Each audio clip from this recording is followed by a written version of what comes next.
Bienvenue dans Infectiopod, la série de podcasts du CEMIT, le collège des enseignants de maladies infectieuses et tropicales. Dans cette première saison, le CEMIT vous propose de vous aider, internes, praticiens, quelle que soit votre spécialité, à mieux appréhender le bon usage des antibiotiques. Épisode 2, antibiothérapie probabiliste. Bonjour à tous, aujourd'hui nous parlons d'un sujet clé, le choix de l'antibiothérapie probabiliste. Avec nous, Kevin Bouillet, infectiologue au CHU de Besançon et membre du collège des maladies infectieuses et tropicales. Et pour l'interviewer, moi-même, Alain Mackinson, infectiologue au CHU de Montpellier, et Nathalie De Castro, infectiologue à l'AP-HP. Bonjour. Bonjour Kevin, bonjour à tous. Merci Kevin d'être avec nous pour aborder cette question importante.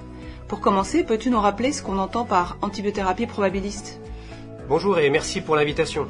Alors une antibiothérapie probabiliste, c'est un traitement antibiotique initié en attente ou en l'absence d'une documentation microbiologique.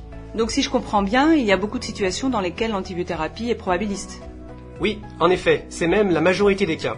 En fait, il y a deux situations principales différentes. La première, c'est une infection suspectée bactérienne sans prélèvement possible dont on connaît l'épidémiologie microbiologique. Par exemple, la pneumopathie bactérienne ou l'érysipèle.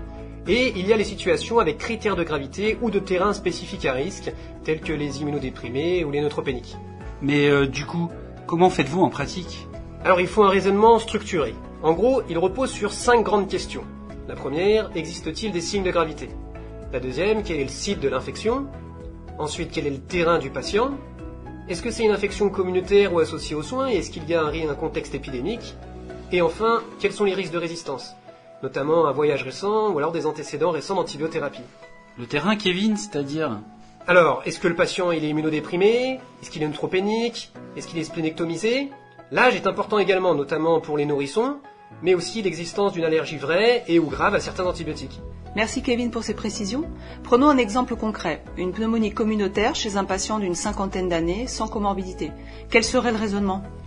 Très bon exemple. Ici, le site infectieux est pulmonaire. Le patient est immunocompétent et c'est une infection communautaire. Il n'a pas de critère de gravité. Il faut systématiquement couvrir le pneumocoque dans cette situation.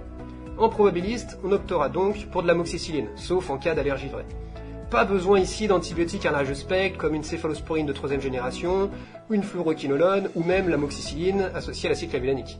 Et si on prend maintenant l'exemple d'un sepsis d'origine inconnue, comment tu ferais ? Alors, là en effet, on bascule dans une autre logique. On doit aller vite et élargir le spectre en ajoutant un aminoside à une bêta-lactamine en attendant les résultats des examens microbiologiques, notamment les hémocultures. Ah oui, mais est-ce qu'il y a d'autres indications de prescription d'antibiotiques en urgence ?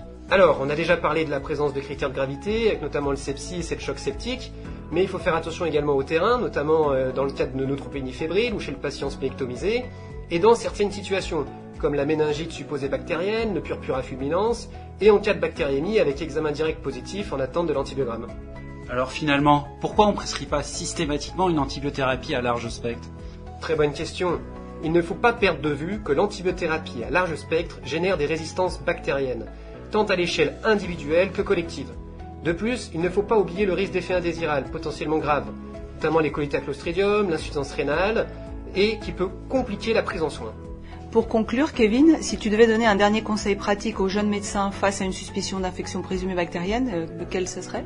Alors, je dirais réfléchir avant de prescrire. Ça veut dire localiser l'infection, connaître le terrain, évaluer la gravité, penser aux germes probables et prélever quand c'est indiqué, et toujours prévoir une réévaluation à 48 heures. Et si vous êtes perdu, il faut s'appuyer sur les référents en antibiothérapie et les référentiels locaux et nationaux. Merci beaucoup, vraiment Kevin, pour ces éclaircissements. Chers auditeurs, on espère que cet épisode vous aidera à mieux raisonner vos prescriptions. Merci à tous, on se retrouve très bientôt pour un nouvel épisode du podcast Infectiopod.